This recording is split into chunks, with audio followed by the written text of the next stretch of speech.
শেখ হাসিনা থাকতে যে রুহুল আমিন ছিল, তো এই সপ্তাহে আবার ও এসে ফিতনা সৃষ্টি করছে, হুন্ডা নিয়ে আসছে, টুপি কিনে দিছে, তো তারা এসে ঝামেলা সৃষ্টি করছে মানুষদের সাথে। যারাই এখানে মারামারির পরিবেশ তৈরি করেছে তারাই ইসলামী দৃষ্টিকোণ থেকে মসজিদের সম্মানহানি করেছে।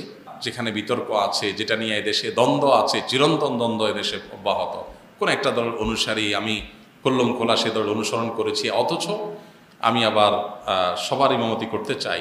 যদি লোকজন সাথে নিয়ে এসে ক্যাডার নিয়ে এসে এনে মসজিদ দখল করলাম, খুবই লজ্জাজনক অধ্যায় এটা। আমার মনে হয় খুব নিকৃষ্ট একটা উদাহরণ তৈরি হলো বাংলাদেশে। এর সাথে যারা জড়িত আছে তাদের সবাইকে আইনের আওতায়, বিচারের আওতায় আনা উচিত। যে আল্লাহর ঘরের সম্মানহানি, জাতীয় মসজিদে বিশৃঙ্খলা সৃষ্টি, এটা কোনোভাবে গ্রহণযোগ্য হতে পারে না। এমন ব্যক্তিকে বাইতুল মুকাররমে খতিব বানানো হয়েছিল যিনি সেই দলের এমপি পদপ্রার্থী ছিলেন। তার নামাজ পড়ানোকে কেন্দ্র করে আজ বাইতুল মুকাররমে মারামারির ঘটনা ঘটেছে। ইন্না লিল্লাহি ওয়া ইন্না ইলাইহি রাজিউন। জাতীয় মসজিদে জোর করে খতিব হওয়া কি ইসলাম সমর্থন করে? ইন্না লিল্লাহ।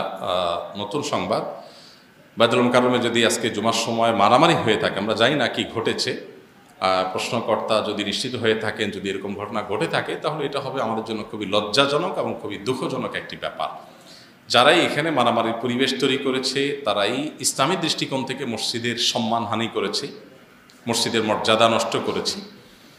যদি কোনো ব্যক্তি ইমাম নিযুক্ত হন, তাহলে সেক্ষেত্রে তার নিজের যে ইমেজ, এটাকে পরিষ্কার রাখার দায়িত্ব তার। কারণ ইমাম এমন ব্যক্তি যাকে সবাই অনুসরণ করবে, অনুকরণ করবে। বিধায় কোনো ইমাম যদি নিজের কর্মকাণ্ডের কারণে তিনি বিতর্কিত হয়ে যান, তাহলে সেক্ষেত্রে সেই ইমামের কর্তব্য হয়ে যায় নিজে থেকে সরে যাওয়া। এটা যে কোনো মসজিদের জন্য প্রযোজ্য। হ্যাঁ, অহেতুক বিতর্ক সৃষ্টি করছেন সেটা এক জিনিস, কিন্তু আপনার মুসল্লিদের মেজরিটি আপনাকে চায় না, এরকম জায়গায় জোর করে ইমামতি করা শরিয়ার দৃষ্টিকোণ থেকে জায়েজ নাই। নবী করিম সাল্লাল্লাহু আলাইহি সাল্লাম সেই ব্যক্তির সমালোচনা করেছেন বা সেই কাজটাকে তিনি নিন্দা হিসাবে উল্লেখ করেছেন, হাদিসে আখ্যায়িত করেছেন। যদি কোনো ব্যক্তি ইমামতি করেন অথচ তার মুসল্লিরা তার উপরে কারিহ বা নাখোশ, মুসল্লিরা তাকে চায় না, তারপরে তিনি জোর করে ইমামতি করতে চান, এই ইমাম কখনো ভালো মানুষ হতে পারে না এবং এই কাজটা কখনো ভালো কাজ হতে পারে না। নবী করিম সাল্লাল্লাহু আলাইহি ওয়াসাল্লামের হাদিসে এই কাজটি খারাপ হওয়ার ব্যাপারে আলোচনা হয়েছে। অতএব এই রকম পরিস্থিতিতে জোর করে আমাকে ইমামতি করতে হবে, খতিব করতে হবে, এটা একেবারেই ন্যাক্কারজনক। এবং বিশেষ করে জাতীয় মসজিদের মতো জায়গা, যেখানে আসলে গোটা দেশের মানুষ যেটার দিকে তাকিয়ে থাকে, যেখান থেকে শেখার চেষ্টা করে, সেখানে এরকম ঘটনা যদি হয়ে থাকে সেটা খুবই দুঃখজনক এবং মনোবিপ্রেত ঘটনা। এরকম হওয়া উচিত না। মসজিদের আদব লেহাজ আমাদের সবাই বজায় রাখা উচিত। সবাই, কোনো যুক্তিতে মসজিদে মারামারি, কোনো যুক্তিতে যে মসজিদেই হোক, সেটা গ্রহণযোগ্য না। আল্লাহ তাআলা আমাদেরকে হেদায়েত দান করুন। আর ইমাম সাহেব, খতিব সাহেব হিসাবে যারাই দায়িত্বপ্রাপ্ত হবেন, তারা বিতর্কের ঊর্ধ্বে থাকার চেষ্টা করবেন। হ্যাঁ, মানুষ হিসাবে কেউ বিতর্কের ঊর্ধ্বে উঠে যাবেন না, ভুল আমাদের হতে পারে। কিন্তু যদি মেজরিটি মানুষের কাছে আমি বিতর্কিত হয়ে যাই বা মেজরিটি মানুষ যদি আমাকে না চায়, তাহলে সেক্ষেত্রে আসলে জবরদস্তি সেখানে জায়গা বা চেয়ার দখল করা বা ইমামতির জায়গা দখল করে রাখা, এটা একেবারে অযৌক্তিক। মসজিদের সম্মানার্থেই, আল্লাহর ঘরের সম্মানার্থে, দিনের প্রতি শ্রদ্ধার জায়গা থেকে আমাদের এই সমস্ত ক্ষেত্রে দায়িত্বশীল হওয়া উচিত। কিন্তু যদি বাইতুল মুকাররমে এরকম ঘটনা ঘটে থাকে আজ, সেটা হবে আমাদের জন্য খুবই লজ্জাজনক ঘটনা এবং খুবই দুঃখজনক একটি ঘটনা।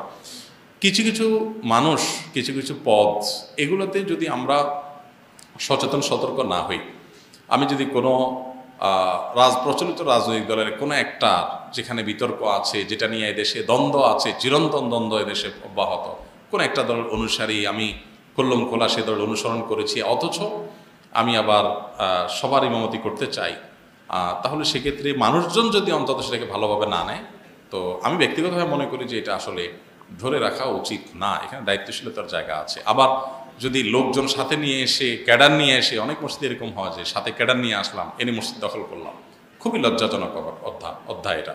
ক্যাডার নিয়ে দখল করাটা যেরকম লজ্জাজনক, ক্যাডার নিয়ে উৎখাত করাটাও লজ্জাজনক। এগুলো কোনোটাই আসলে আল্লাহর ঘরের শানের সাথে যায় না, আল্লাহর ঘরের প্রতি আদব লেহাজের বরখেলাপ। আমরা এই ধরনের ঘটনা যদি ঘটে থাকে, তাহলে আমার মনে হয় খুব নিকৃষ্ট একটা উদাহরণ তৈরি হলো বাংলাদেশে। আল্লাহ তাআলা আমাদেরকে হেফাজত করুন। এর সাথে যারা জড়িত আছে তাদের সবাইকে আইনের আওতায়, বিচারের আওতায় আনা উচিত। যে আল্লাহর ঘরের সম্মানহানি, জাতীয় মসজিদে বিশৃঙ্খলা সৃষ্টি, এটা কোনোভাবে গ্রহণযোগ্য হতে পারে না।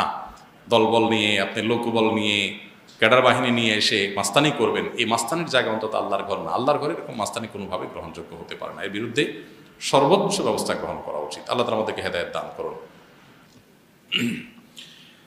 আমার কোমরে ব্যথার কারণে 4 রাকাত নামাজের প্রথম 2 রাকাত দাঁড়িয়ে পড়ি এবং পরের 2 রাকাত বসে পড়ি, এক্ষেত্রে কোনো প্রবলেম হবে কিনা?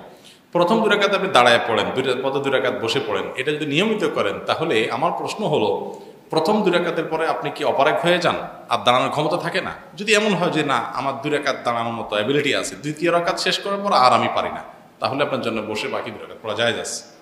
আর যদি ব্যাপারটা এরকম না হয় যে 2 রাকাত পড়ার পর একটু কষ্ট হয়, এখন আপনি বসে পড়লেন, তো জায়েজ হবে না। একটু কষ্ট বা ঠুনকা অজুহাত এটার ভিত্তিতে বসে নামাজ পড়লে আদায় হবে না।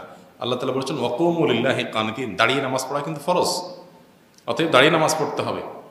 তো ফরজ নামাজে দাঁড়িয়ে নামাজ পড়া ফরজ, আপনাকে যে কোনো মূল্যে দাঁড়িয়ে নামাজ পড়তে হবে। যদি আপনি অপারগ হন তাহলে বসে পড়বেন। এখন আপনি প্রথম 2 রাকাত কীভাবে সুন্দর করে দাঁড়িয়ে পড়লেন?